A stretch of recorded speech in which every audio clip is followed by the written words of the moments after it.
Hii ni Sky TV. Hujambo mtazamaji na karibu katika ulimwengu wa habari kutoka hapa Sky TV. Tukuletea uchambuzi wa dakika 30 za habari zetu za biashara, uchumi, michezo na utabiri wa hali ya hewa. Jina langu mimi ni Freddy Cheti.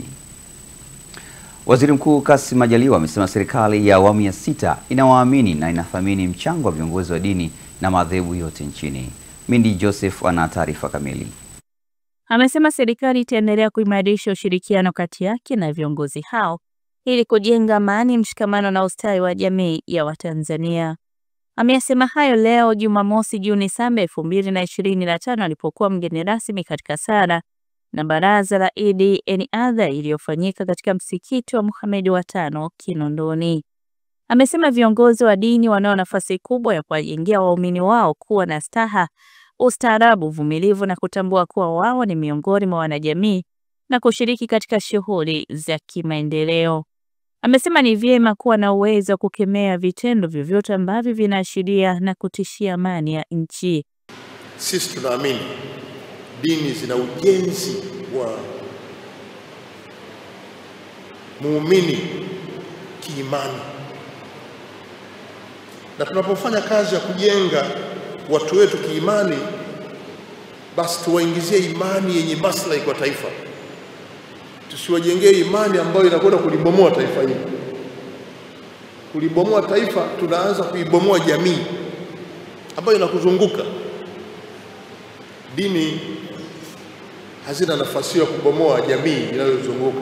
Dini ina nafasi ya kujenga jamii hiyo inayozunguka. Na alipokuja katibu mkuu alisema mengi na kuisihi serikali kusimamia sheria. Nataka nikuhakikishie katibu mkuu, serikali itasimamia sheria, kanuni zilizowekwa kwa lengo la kulifanya taifa hili liendelee kuwa tulivu.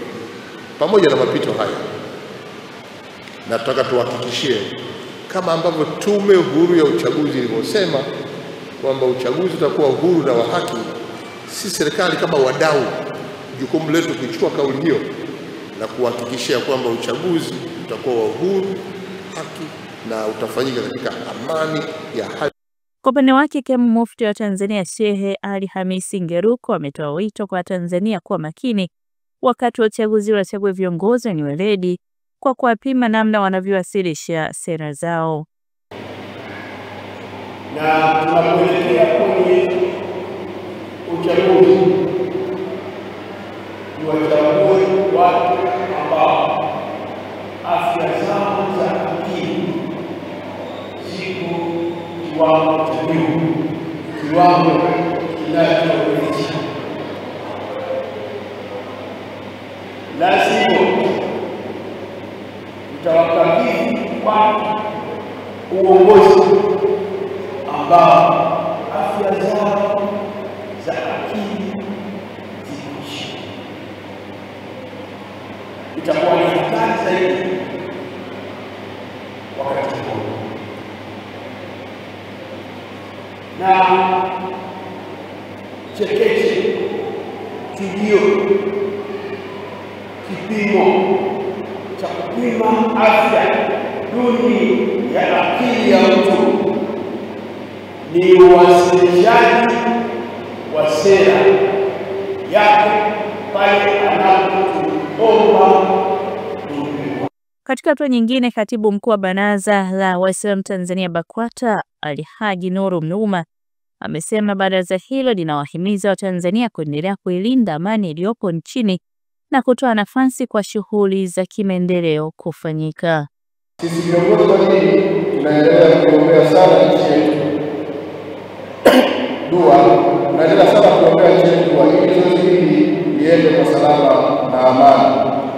Tunaomba sana Waislamu na wananchi wote kwa ujumla watumie fursa hii vizuri na haki yao ya kikatiba ya kushiriki katika uchaguzi mzima, kuchagua viongozi na hata kuwa wagombea katika nafasi mbalimbali ili kupata haki yao ya kuchaguliwa. Mindi Joseph, Sky TV. Wakati huo mkoani Dodoma, maelfu ya waumini wa dini ya Kiislamu leo walikusanyika katika uwanja wa Jamhuri Dodoma katika sala ya Eid al-Adha, huku viongozi wakihimiza Watanzania kudumisha amani.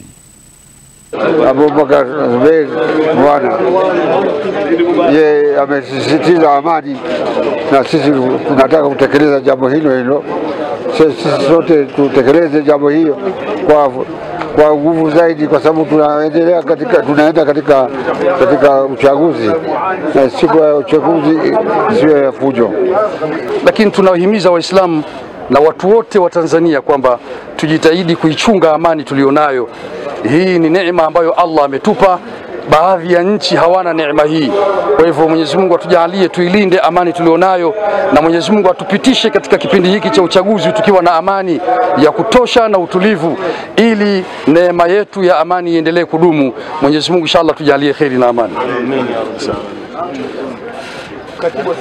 Lakini salamu za Mheshimiwa Mufti ni kwamba amesisitiza amani na utulivu wakati tunasherehekea sikukuu ya Eid al-Adha, na amesisitiza kwamba katika shughuli zetu tuendelee kumuombea sana Rais wa Jamhuri ya Muungano wa Tanzania na Rais wa Zanzibar kwa maana ya shughuli wanazozifanya. Katika kipindi hiki cha uchaguzi mkuu wa mwaka 2025, kipindi ambacho tutachagua Rais wa Jamhuri ya Muungano wa Tanzania na tutachagua wabunge wa Jamhuri ya Muungano wa Tanzania na tutachagua madiwani nchi nzima, ni wakati sahihi sasa Waislamu tuitumie siku hii na watu wote kuiombea nchi yetu ivuke salama katika uchaguzi huu ambao umeshaanza prosesi zake na shughuli zake na maandalizi yake yanaendelea kuanzia katika vyama mpaka itakapofika kilele cha kuapishwa kwa Rais wa Jamhuri ya Muungano wa Tanzania atakayepatikana kwa mwaka huu. Ama katika suala zima ambalo tunasisitiza ofisi ya Mufti ni kuwa na subira. Subira ni kitu muhimu sana. Katika kipindi hiki tunachoendelea nacho tutakutana na mambo mengi sana ambayo yatatufanya tughadhabike. Watu wataitana majina ya ajabu, watu watapatikana majina ambayo ni ya aibu, watu wataambizana siri ambazo pengine zilitokea katika kipindi cha nyuma sana, na watu watakashifiana. Mwenyezi Mungu Subhanahu wa Ta'ala anamueleza Mtume Muhammad sallallahu alaihi wasallam katika kusisitiza subira, akamwambia ya ayyuhalladhina amanu usbiru waswabiru warabitu wattaqullaha la'allakum tuflihun. Ili uweze kupata kufaulu, uweze kufanikiwa katika mambo yako, tanguliza sana subira. Assalamu alaikum warahmatullahi wabarakatuh. Kwa jina naitwa Muhammad Juma Hamis. Nashukuru tumeswali sala Eid katika viwanja hivi vya Jamhuri, uwanja wa Jamhuri. Kwa rehema zake na kudra zake Mwenyezi Mungu Subhanahu wa Ta'ala, tumehusiwa kwa kudumisha amani katika kipindi hichi ambacho tunaelekea, kipindi cha uchaguzi wa ngazi ya rais, wabunge na madiwani. Vile vile kitu cha msingi kabisa ni kwamba katika maisha ya binadamu kuna maudhi mengi yanatokea. Katika maudhi yanayotokea tumesisitizwa kwanza kabisa uwe na subira, kuweza kuvumilia kwa maudhi yote yanayotokea. Pia kingine katika maudhi, au kama kuna mtu anafanya jambo ambalo sio zuri, lazima umkemee. Lakini tutazame taarifa nyingine. Serikali na mkandarasi imetia saini mkataba wa ujenzi wa kituo cha mabasi mkoani Geita ili kuanza kwa ujenzi huo wa kituo hicho unaotarajiwa kukamilika katika kipindi cha miezi 12. Michael Francis Bundala ametuandalia taarifa hii. Mgeni rasmi mkuu wa wilaya ya Geita Hashim Komba akimwakilisha mkuu wa mkoa wa Geita katika hafla ya utiaji saini mkataba huo kati ya serikali kupitia halmashauri ya manispaa ya Geita na mkandarasi Sihotech, amesema kutia saini mkataba huo ni faraja kubwa kwa wananchi wa Geita. Komba ameeleza kuwa stendi hiyo mpya na ya kisasa itakuwa na msaada mkubwa kwa wananchi ambao wamekuwa wakipata usumbufu wakati wa mvua wanapotumia stendi inayotumika kwa sasa. Niwaambie wana Geita, ndoto ya kuwa na stendi sasa imekamilika. Ndoto ya kuwa na stendi sasa imekamilika. Ndoto ya kuwa na stendi bora na ya kisasa sasa imekamilika. Wajibu tulionao sisi viongozi ni kuhakikisha kama ambavyo tumeshuhudia utiaji saini kwenye mkataba huu, yale yote ambayo yametajwa ndani ya mkataba yaweze kutokea na kukamilika. Tuanze ujenzi kwa haraka na kwa wakati. na mimi nilichomeketwa mambo mawili. Jambo la kwanza, leo ni tukio ambalo tumeshuhudia, tukio la kisheria. Watu wamesaini mikataba. Lakini kwetu sisi Geita hatutakuwa na jambo dogo kwa upendo alionao Mheshimiwa Rais kwetu. Ninaye mkurugenzi hapa shupavu kweli kweli, mahiri kweli kweli, hodari kweli kweli, mzee wangu Alfred Mienzi. Baada ya tukio hili tunakwenda kuandaa matembezi maalum ya kumpongeza Mheshimiwa Rais, ili twende tuko kwa pamoja makundi mbalimbali ndani ya mji wetu. Tutakwenda kumtambulisha mkandarasi kwa wananchi wa manispaa ya Geita kwa tukio kubwa na la kihistoria lenye furaha na bashasha, ili pia waweze kumuona mkandarasi. Mbunge wa jimbo la Geita mjini Konstantini Kanyasu amesema kwamba mradi huo ulitakiwa kujengwa miaka mingi iliyopita, lakini ulikwama baada ya eneo la kwanza kuonekana kutumia gharama kubwa. Tunamshukuru sana Mheshimiwa Rais, baada ya kumpelekea maombi aliridhia. Kwa hiyo kipande cha msitu wa Usindako kikaondolewa kwenye hifadhi. Kwa hiyo natamani sana Mheshimiwa mgeni rasmi watu wafahamu kwamba kuchelewa kwa stendi kumetokana na kubadilishwa kwa eneo la ujenzi, lakini pia na taratibu za kufikia maeneo hayo. Kwa leo tutasaini mkataba wa ujenzi wa stendi ya mabasi ya hapa Geita, na mkandarasi aliyeshinda zabuni hii anaitwa Seotech Engineering Company Limited, ambayo imeungana na kampuni ya AMJ Global Multi Contractors kwa jumla ya gharama ya bilioni za Tanzania shilingi bilioni 19 milioni 171,601,509 bila ya ongezeko la thamani. Upande wa mkandarasi anayejenga mradi huo umeeleza kwamba utahakikisha mradi huo unakamilika kwa wakati. Wakati tumesaini na mkurugenzi au ofisi ya halmashauri ya mkurugenzi manispaa ya Geita, sisi kama wakandarasi tumejipanga vizuri kuweza kutekeleza mradi kwa wakati. Kuanzia hivi sasa, baada ya kusaini rasmi mkataba huu, mimi nadhani stendi imekuja kusaidia kwenye biashara wasafirishaji pamoja na wamiliki, kwa sababu hiyo stendi iliyokuwepo awali gari zetu zilikuwa zinaenda na maji. Ila ambacho nataka nisisitize upande wa serikali, kwa kuwa imeleta mradi huu, waangalie sana ambao ni wakandarasi wanachelewa kwa muda mrefu sana, na hivi tunakwenda kwenye kipindi cha mvua kuanzia mwezi wa 9. Kwa hiyo mimi ningeliomba serikali isimame kwa umakini sana. Mradi wa ujenzi wa kituo cha mabasi Geita utajengwa katika eneo la Magogo na utaenda sambamba na ujenzi wa barabara za kuingia na kutoka katika eneo la stendi, na utagharimu zaidi ya shilingi bilioni 19 za Kitanzania. Kutoka mkoani Geita, Michael Francis Bundala, Sky TV. Mtazamaji, unatazama Ulimwengu wa Habari na tulionayo usiku huu. Serikali imesema inathamini mchango wa viongozi wa dini wa madhehebu yote nchini. Kimataifa, serikali ya Ethiopia yaidhinisha ongezeko la bajeti yake. Na katika michezo, Taifa Stars dimbani usiku huu katika michuano ya Kosafa. Karibu tena mtazamaji, hii ni Sky TV, mimi ni Fredi Cheti. Kamati ya ulinzi na usalama mkoani Tabora imeteketeza zaidi ya ekari 3 za shamba la bangi lililolimwa na watu wasiojulikana katika hifadhi ya misitu ya mbuga ya Nyahua wilayani Sikonge mkoani hapo, huku jeshi la polisi likitangaza operesheni maalumu ya kuwasaka watu hao. Zoezi hilo la kuteketeza shamba la bangi limeongozwa na mwenyekiti wa kamati ya ulinzi na usalama ambaye pia ni mkuu wa mkoa wa Tabora, Paul Chacha, ambapo mara baada ya kutamatika kwa zoezi hilo akatoa kauli ya serikali na kusema kuwa kamati hiyo haitavumilia vitendo vya uhalifu wa aina hiyo vinavyohatarisha afya za wananchi, na kuahidi kufanya ukaguzi wa mara kwa mara katika hifadhi zote za mkoa huo. Kwa upande wake, kamanda wa jeshi la polisi mkoani Tabora, kamishna mwandamizi wa jeshi la polisi Richard Abwao, ametangaza operesheni maalum ya kuwasaka watu hao waliojihusisha na kilimo hicho haramu pamoja na wasambazaji na watumiaji wa zao hilo. Kulevya ambayo yanakuwepo mtaani kwa kukamata watumiwa, lakini pamoja na kuteketeza mashamba ambayo yanabainika kama haya. Na tumegundua kwamba hatuwezi kupata mafanikio makubwa kwa kuwakamata wale watumiaji mmoja mmoja, kwa sababu wale wanakuwa na kiwango kidogo. Sisi tunataka wale wasambazaji na wakulima. Tutaenda kwenye vyanzo kama hivi ili kuhakikisha kwamba tunadhibiti madawa ya kulevya yanayotumika kama namna ambayo imefanyika. Kwa kupitia mainforma, hususan hawa watu ambao tumewapa vibali vya urinaji wa asali, kidogo kwa wametupa hizo taarifa kwamba mkienda sehemu fulani kuna hiki na hiki, na pia kama kile kibanda kilichokiona pale.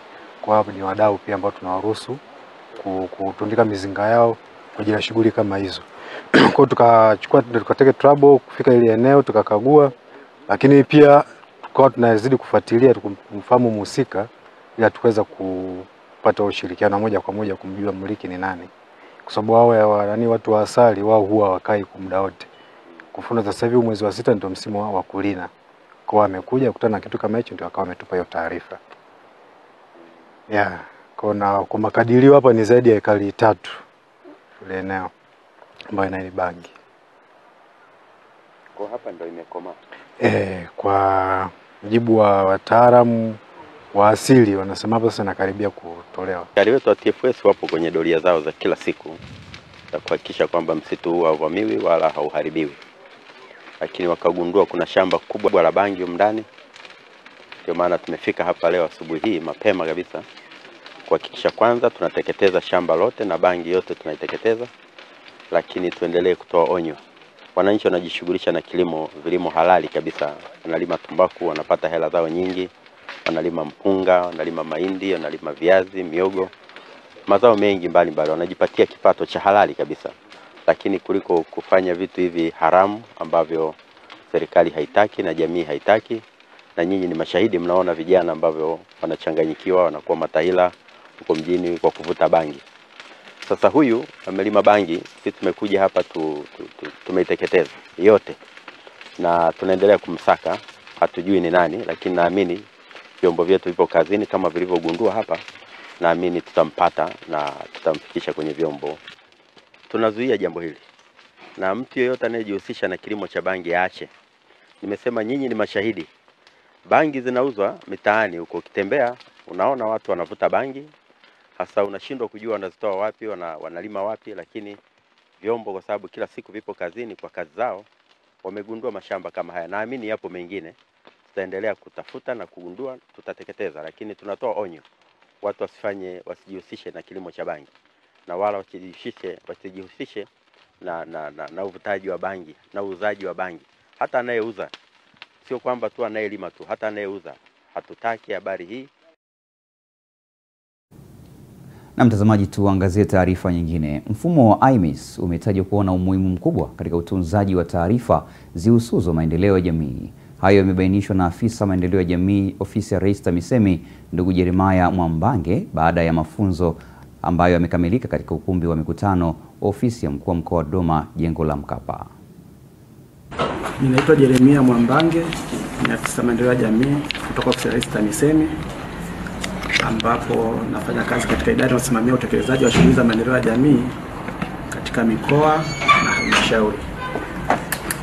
Katika ukusanyaji na upatikanaji wa taarifa mbalimbali za utekelezaji wa viashiria vya utekelezaji wa shughuli za maendeleo ya jamii, tumekuwa tukitumia mfumo wa Excel kupata taarifa mbalimbali za utekelezaji, jambo ambalo lilikuwa linatupa wakati mgumu kidogo, kwa maana tulikuwa tunatumia muda mrefu kufanya uchambuzi wa kupata hizo taarifa.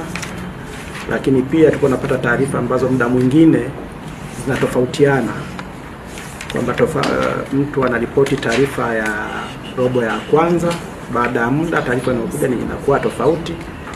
Kwa hiyo tunapata changamoto sana upatikanaji wa ubora wa taarifa kwa ajili ya utekelezaji wa shughuli za maendeleo ya jamii.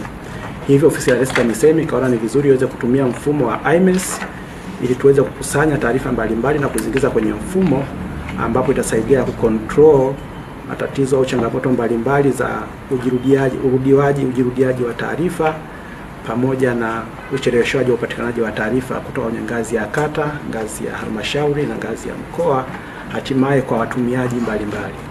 Kwa ni mfumo ambao utatusaidia sana kwa kuwawezesha maafisa maendeleo ya jamii kuingiza taarifa mbalimbali za utekelezaji wa shughuli zao, lakini mwisho wa siku utatusaidia katika swala zima la kufanya uchambuzi na kupata taarifa ambazo zitatusaidia katika masuala mazima ya upangaji wa mipango, katika masuala mazima ya upangaji wa budget, lakini katika masuala mazima ya ufanyaji wa maamuzi katika ngazi mbalimbali.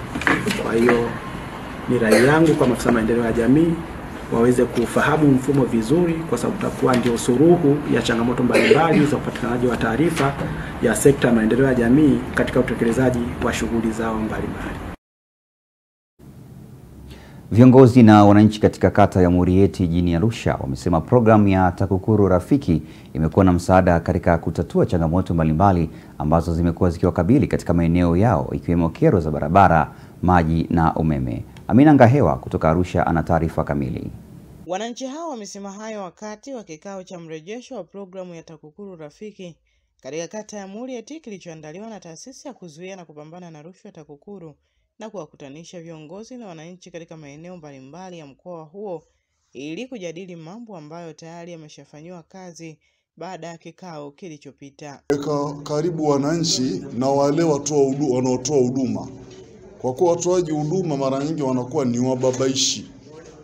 Na hata utakuta wananchi wanapohangaika kwenda kuwapelekea ile mahitaji au zile changamoto, wanakuta vikwazo na kutopata suluhishi. Sasa fursa hii TAKUKURU ametusaidia msaada mkubwa kwamba kutuweka karibu, kwamba na tuwe karibu sisi na wale wanaotupa zile huduma na tuweze kufikisha changamoto zetu na zifike kwa wakati. Kitoa kero ya maji wanaenda kuongea na AUSA. Kero za barabara wanakwenda kuzungumza na TARURA, wanatuletea majibu. Imesaidia kwa namna fulani kupata faida kwetu sisi kama kata au na wananchi kwa ujumla, kwa sababu mfano barabara ya Nadosoito ilikuwa ni kero sana. Kero cha kwanza tumefanya mwezi wa 3, ambacho leo wamekuja kuleta mrejesho. Kabla mrejesho hujafika, mkandarasi yuko site, ambapo ilikuwa ni changamoto kipindi cha mvua zilipozidi. Kwa hiyo changamoto ile, baada nadhani ya kuzungumza na TARURA, mkandarasi yule hapa tunavyozungumza yuko site anajenga mitaro. Kwa hiyo tunaamini kabisa TAKUKURU Rafiki imetusaidia hata sisi, maana hata sisi watendaji tukizungumza inaweza kuwa kero zisifike. Kama kuna kero pia ambao pia mimi kwa sababu nakuwa kama pia ni mjumbe, pia naweza nikapata nafasi pia ya kuuliza au kuelezea changamoto yote ambayo pengine nimeletewa au tumeiwasilisha katika mkutano wa mtaa haijapata majibu. Hivyo kupitia hichi kikao cha cha TAKUKURU Rafiki pia tunaweza kuiwasilisha na pia kuweza kupatiwa majibu. Kuna wakati mteja anakutana na mtu anajiita ni idara ya maji, kumbe ni kishoka. Kwa hiyo kuja kwa TAKUKURU mtaani inasaidia kuondoa hiyo kwa sababu wale watu wanakuwa zile matatizo yao wanakuwa hawafesi tena wale watu wa mtaani, wanakuwa wanawafesi TAKUKURU na kuripoti kwa TAKUKURU. Kwa hiyo kuja kwa TAKUKURU Rafiki mtaani inaondoa ile vile viashiria vidogo vidogo vya rushwa ambavyo vinaweza vikitokeza kwa baadhi ya wananchi ambao wanajiita kama ni mamlaka ya maji. Programu ya TAKUKURU Rafiki ni moja ya programu iliyoanzishwa na taasisi ya kuzuia na kupambana na rushwa TAKUKURU, ikilenga kusikiliza changamoto kwa maeneo mbalimbali na kuyafanyia kazi kwa kuwafuata walengwa kutoka kwenye taasisi husika ili kuweza kutekeleza. Nikiripoti kutoka mkoani Arusha, Amina Ngahewa, Sky TV. Mtazamaji, tunapata mapumziko mafupi. Tukirejea tutaungana na Virginia Po katika habari za biashara na uchumi.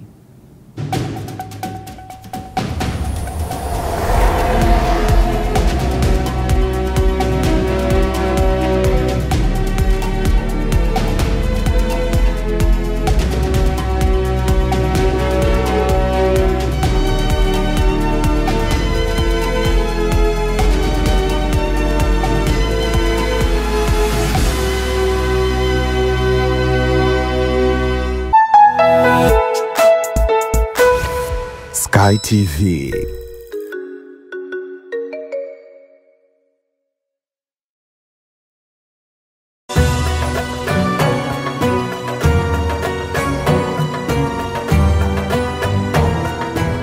Sky International TV inawatakia Waislamu wote sikukuu njema ya Eid al-Hajj.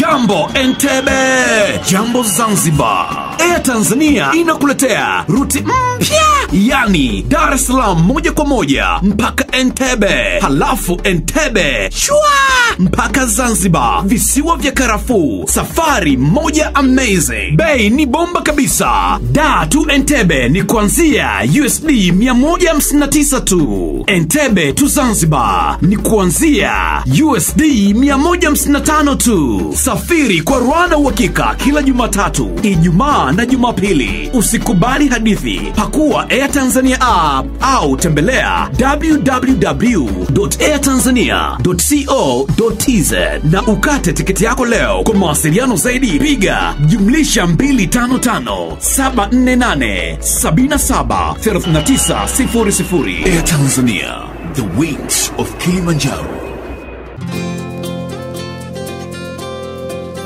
Iyula Malaika Sekondari iliyopo Kingoluila Morogoro mjini ni shule ya bweni na kutwa ya wavulana na wasichana wa dini zote, kidato cha kwanza hadi cha 6. Inawatangazia nafasi za masomo kidato cha 5 2025 kwa tahasusi za HGK, HKL na HGL. Sifa za mwombaji ni ufaulu wa kuanzia daraja C katika masomo matatu na kuendelea. Kuhamia kidato cha kwanza na 3 mwaka 2025 kwa masomo ya science, sanaa na biashara. Usajili unafanyika kila siku za kazi saa 2 kamili asubuhi shuleni Iyula Malaika Sekondari. Ada inalipwa kwa awamu 4 tu kwa mwaka. Form za kujiunga zinapatikana shuleni Iyula Malaika Sekondari na kwa Dar es Salaam Msimbazi Center chumba namba 9. Kwa mawasiliano zaidi piga simu namba 0786 88 58 80, 0747 84 50 01 au 0716 30 18 83. Mlete mwanao Iyula Malaika kwa elimu bora na ya uhakika.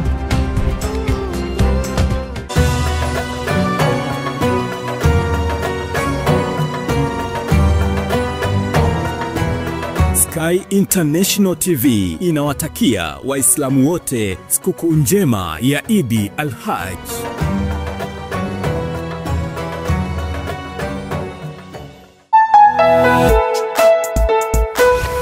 Sky TV.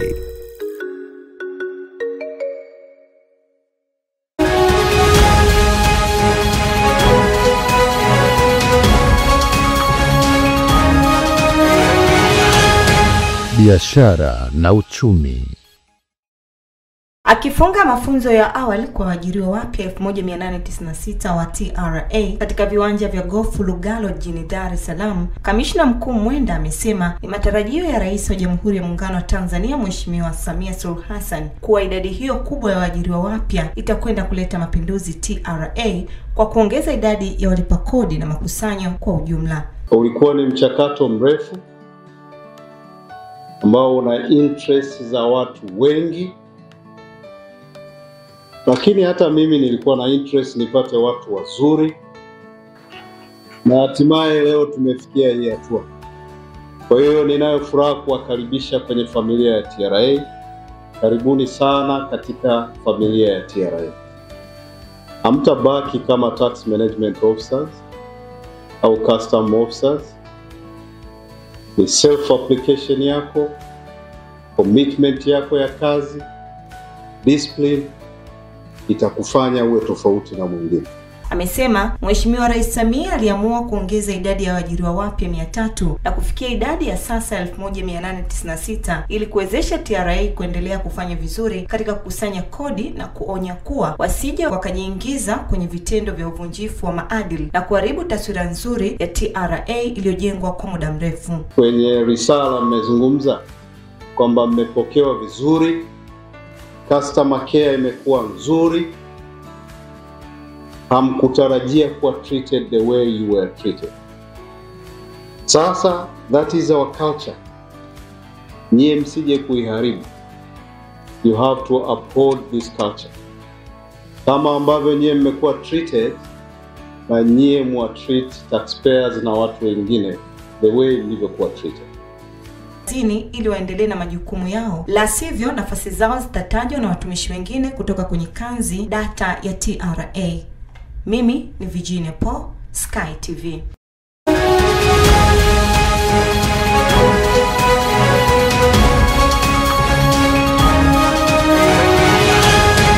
Biashara na uchumi.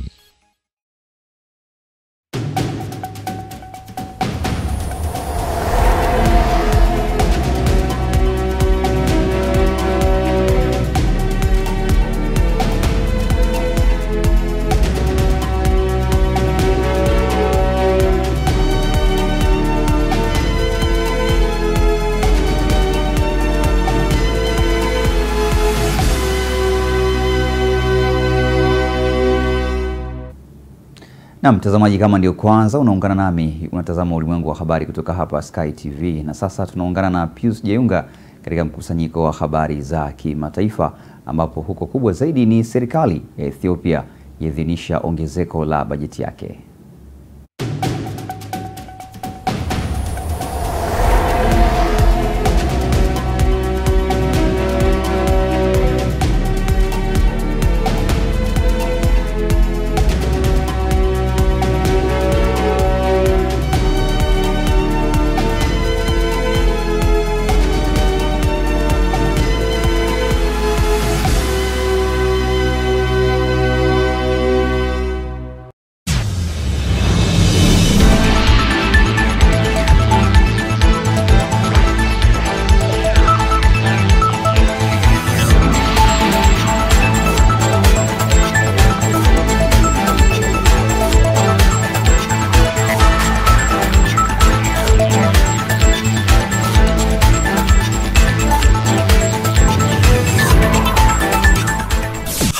Habari za kimataifa. Habari za kimataifa tunaanzia nchini Ethiopia. Baraza la mawaziri nchini Ethiopia limeidhinisha bajeti ya takribani dola bilioni 15 za Kimarekani kwa mwaka wa fedha 2025-2026 unaoanza Julai, ikiwa ni ongezeko la 31% ikilinganishwa na mwaka uliopita. Ofisi ya Waziri Mkuu Abiy Ahmed imesema kuwa bajeti hiyo itasaidia katika kuhakikisha usalama wa kitaifa, kuongeza uzalishaji na kusaidia watu walioathirika na majanga.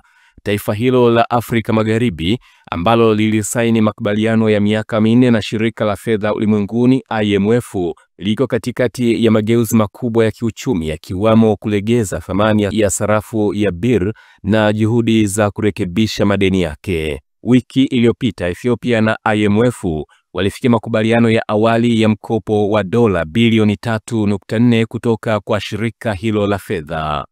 Kwingineko, serikali ya Irani leo Jumamosi imelaani marufuku ya Marekani inayowazuia Wairani na raia wa nchi zingine 11 kuingia nchini humo, ikisema uamuzi wa Washington ni wa kibaguzi. Alireza Hashemi Raja, mkurugenzi mkuu wa masuala ya Wairani wanaoishi nje katika Wizara ya Mambo ya Nje, ameitaja hatua hiyo ambayo inaanza kutekelezwa Juni 9 kuwa ni ishara ya wazi ya kushamiri kwa fikra za ubaguzi wa rangi na ubabe miongoni mwa watunga sera wa Marekani. Ameongeza kuwa uamuzi huo unaonyesha chuki kubwa ya utawala wa Marekani dhidi ya watu wa Irani na chuki dhidi ya Uislamu. Rais wa Marekani Donald Trump alitangaza Jumatano marufuku kali za usafiri ambazo alizitetea kwa misingi ya usalama wa taifa kufuatia shambulio la bomu katika maandamano ya kuunga mkono Israeli huko Colorado. Na hatimaye takribani watu 5 wameuawa na wengine 17 wamejeruhiwa katika shambulizi kubwa la ndege zisizo na rubani za Urusi nchini Ukraine. Meya wa mji wa Kharkiv, Ihori Terehovu, amesema kwamba usiku kucha Urusi ilirusha ndege zisizo na rubani 48 pamoja na makombora mawili ya kuongozwa kutoka mbali. Ameongeza kuwa majengo 3 ya ghorofa yalishambuliwa. Watu 6 waliuawa na 80 kujeruhiwa kote Ukraine usiku wa kuamkia jana, wakati Urusi ilishambulia nchi hiyo kwa zaidi ya droni 400 za karibu makombora 40. Urusi imesema kuwa mashambulizi yake ya angani yalikuwa yakijibu vitendo vya kigaidi vya Kiev, ikidai kuwa maeneo ya kijeshi yalilengwa. Waziri wa mambo ya nje wa Ukraine, Andriy Sybiga, alitoa wito wa washirika wa magharibi wa Kiev kuiadhibu Urusi kwa vitendo vyake vya uvamizi. Mwisho wa habari za kimataifa. Mimi ni Pius Jayunga.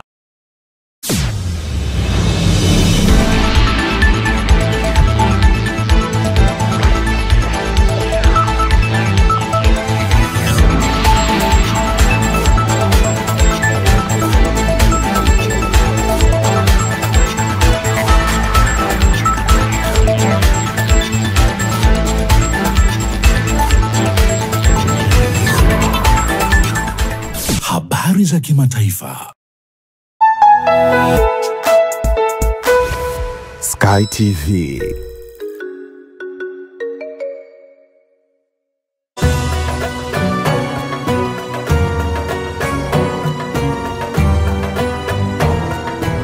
Sky International TV inawatakia Waislamu wote sikukuu njema ya Eid al-Hajj.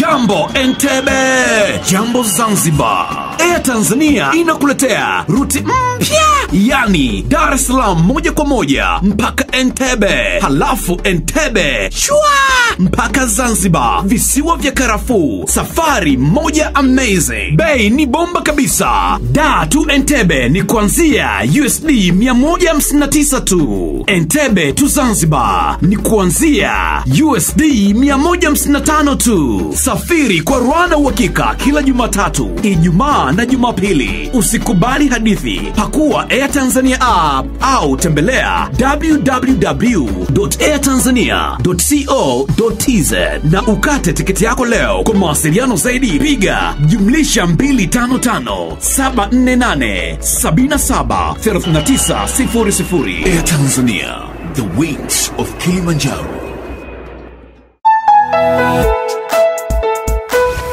Sky TV.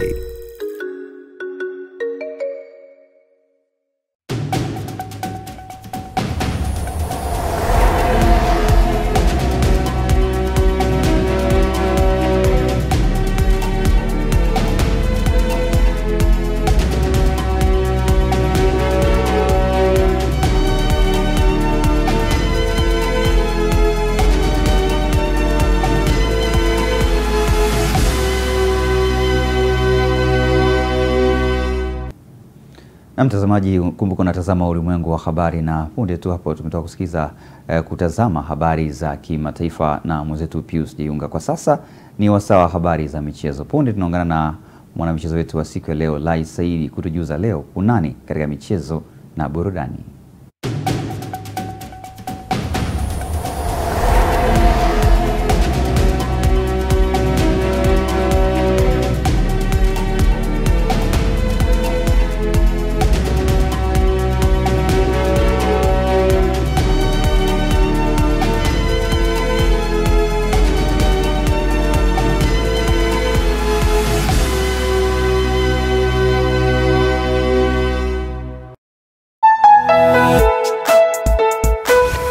Sky TV.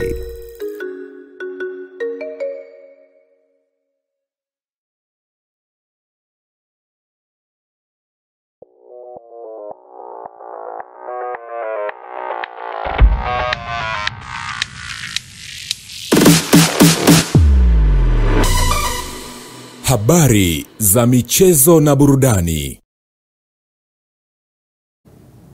Hujambo mtazamaji wa Ulimwengu wa Habari, karibu katika habari za michezo pamoja na burudani. Naitwa Lai Saidi. Baada ya mchezo wa kirafiki dhidi ya timu ya taifa ya Afrika Kusini Bafana Bafana, kikosi cha timu ya taifa ya Tanzania Taifa Stars kipo dimbani usiku huu kucheza mchezo mwingine dhidi ya Madagascar katika michuano ya Kosafa iliyoanza kutimua vumbi leo hii. Katika mchezo wa hapo jana wa kirafiki kati ya Stars na Afrika Kusini uliweza kutamatika kwa timu zote bila kufungana. Michuano ya Kosafa ni sehemu pia ya maandalizi ya michuano ya CHAN ambayo inatarajia kufanyika mwezi Agosti, lakini pia kuelekea michuano ya AFCON kwa timu ya taifa ya Tanzania. Hivyo kucheza mchezo huu wa leo dhidi ya Madagascar pamoja na mchezo dhidi ya Eswatini itafanya kikosi hicho kuweza kuimarika kuelekea michuano hiyo. Klabu ya Hausung FC ya mkoani Njombe itakuwa na zoezi la majaribio ya kusaka vipaji vya wachezaji ili kutoa fursa kwa vijana wa mkoa wa Njombe kuwa sehemu ya timu hiyo. Hii ni kuelekea msimu mpya wa Championship 2025-26 ambao wamefanikiwa kupanda daraja kutoka First Division.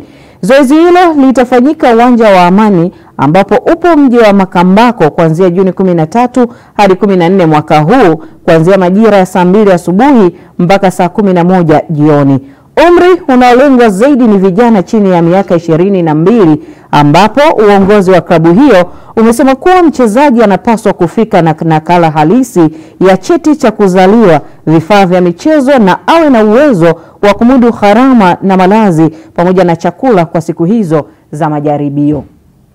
Kwingineko ni kuhusiana na tamasha la soka linalotarajia kuzikutanisha timu Aisha Masaka pamoja na msanii pamoja na mtangazaji Frida Amani ambalo litafanyika kwa siku ya kesho katika uwanja wa KMC Complex likiwa na lengo moja la kukusanya fedha zitakazowasaidia watoto wa kike. Aisha Masaka ambaye kwa sasa anachezea klabu ya Brighton and Hove Albion na timu ya wanawake ya Tanzania Twiga Stars amesema kuwa lengo la kampeni hii ya Amka na Malkia ni kujenga kujiamini kwa wasichana na kuwapatia fursa za elimu na michezo. Huku msanii na mtangazaji Frida Amani naye akiongeza kuwa tamasha hili litawasaidia na kuweka njia ya kuhamasisha wasichana kuamini katika uwezo wa kufikia ndoto zao. Ujumbe wetu katika hili tamasha ni kuhakikisha ndoto ya mtoto wa kike inatimia na kuwashika mkono wale ambao wanahitaji kushikwa mkono na kusaidia vituo ambavyo watoto wote kwa ujumla wanahitaji kusaidiwa. So tamasha hili litakapomalizika, kitakachopatikana kinaenda kujenga shule ya msingi inaitwa Mbwe Mkuru iloko Lindi.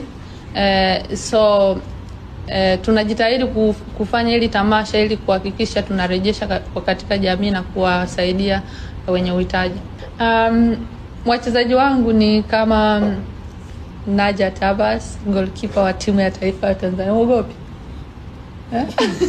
Team Frida Amani ambao kesho inaenda kumfunga magoli mengi sana timu Masaka. Kabla tujaenda mbali, naomba niwaambie kwa nini hii mechi ni muhimu sana. Kwanza, hii mechi ni statement kwa mabinti wote wa Kitanzania kwamba unaweza ukafanya zaidi ya kile ambacho umekuwa ukikifanya. Unaweza ukatimiza ndoto zako.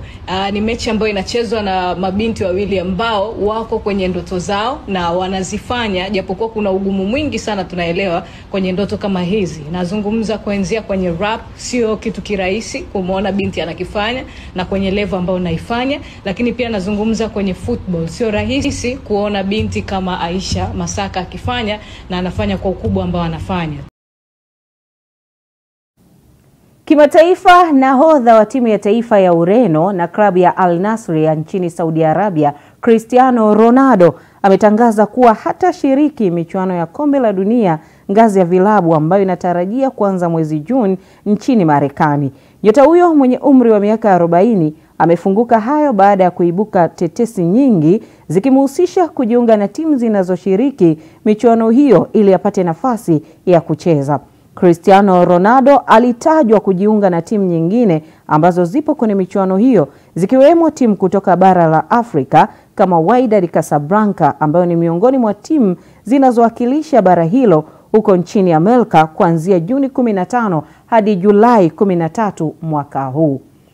Kwingineko pia ni kuhusiana na mchezaji wa Liverpool raia wa Italia Federico Chiesa ameonyesha nia ya kutamani kuondoka klabuni hapo, na hii ni kutokana na kushindwa kupenya kwenye kikosi cha kwanza cha kocha Arne Slot.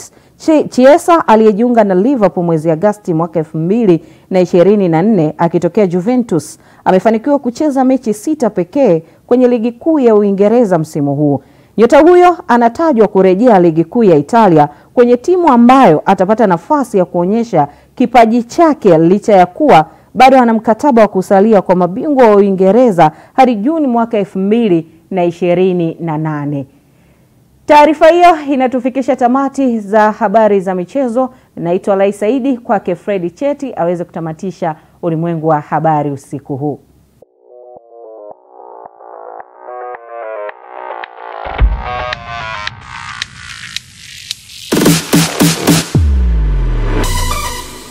Habari za michezo na burudani. Sky TV.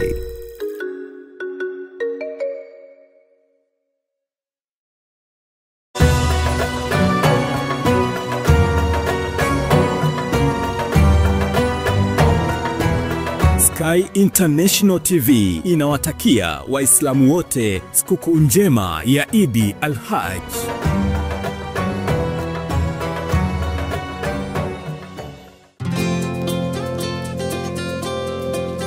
Iyula Malaika Sekondari iliyopo Kingoluila Morogoro mjini ni shule ya bweni na kutwa ya wavulana na wasichana wa dini zote, kidato cha kwanza hadi cha 6. Inawatangazia nafasi za masomo kidato cha 5 2025 kwa tahasusi za HGK, HKL na HGL.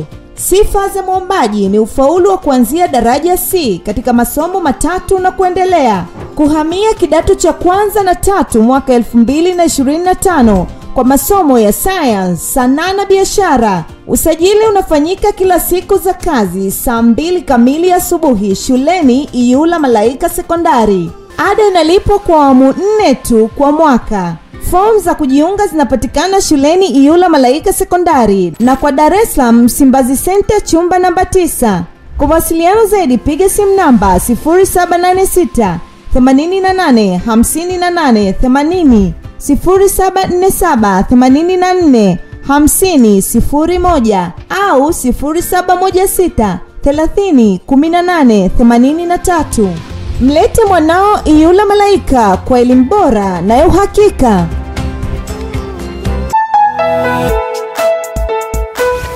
Sky TV.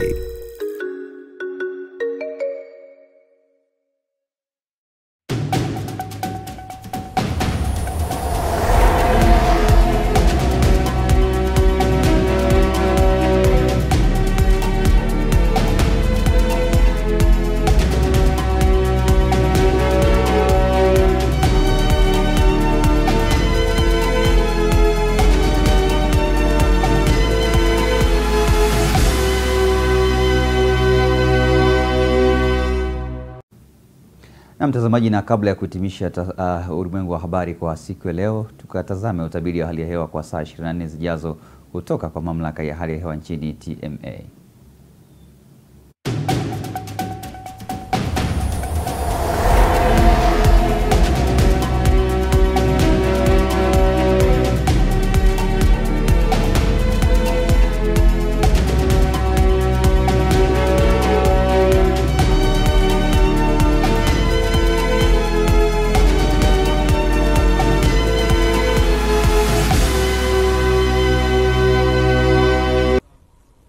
Waligani ndugu mtazamaji, ufuatao ni utabiri wa hali ya hewa wa saa 24 zijazo kutoka mamlaka ya hali ya Tanzania. Langu jina ni Desderi Moses. Mifumo ya upepo inaonyesha kuwa upepo wa wastani unatarajiwa katika maeneo mbalimbali hapa nchini, huku hali ya bahari inatarajiwa kuwa na mawimbi makubwa kiasi. Mamlaka ya hali ya Tanzania inatoa angalizo la uwepo wa mawimbi makubwa hususan katika maeneo ya mwambao wa pwani ya kaskazini ya bahari ya Hindi. Hivyo wananchi wanaojishughulisha na shughuli mbalimbali ikiwemo uvuvi na usafirishaji wanatakiwa kuchukua hatua stahiki ili kupunguza madhara yanayoweza kujitokeza.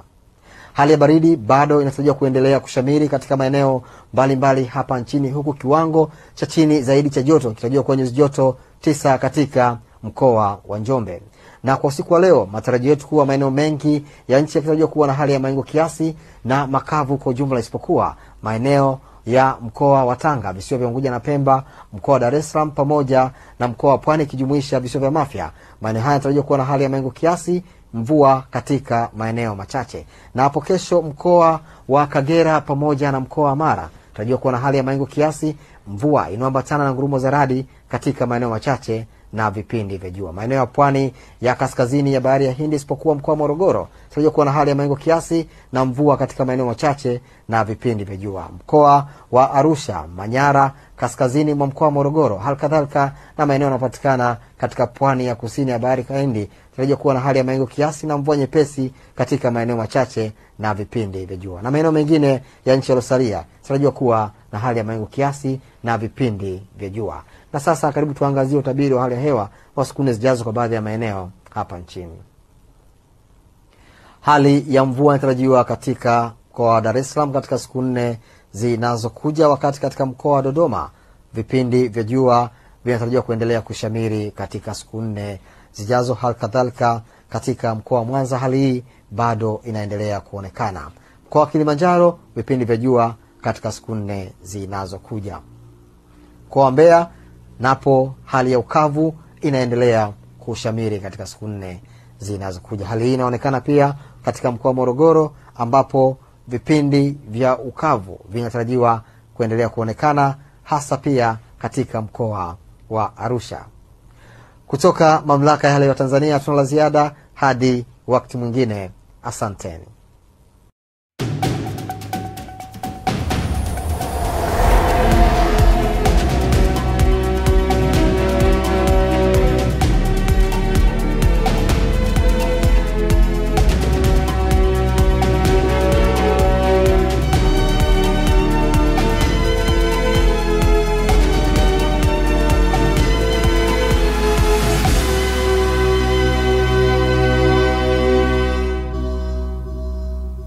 Na mtazamaji, kwa nukta hiyo ndivyo ambavyo tunafika tamati katika ulimwengu wa habari kwa siku ya leo. Ni kusii tu kutembelea mitandao yetu ya kijamii Facebook, Instagram, mtandao wa X pamoja na YouTube channel yetu kwa jina la Sky International TV.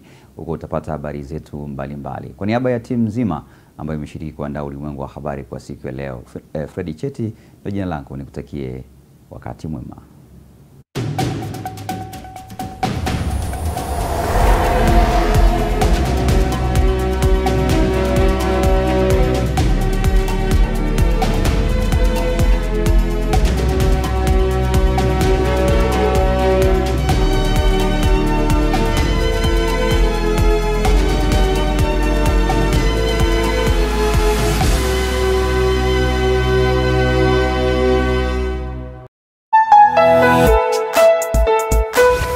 Sky TV.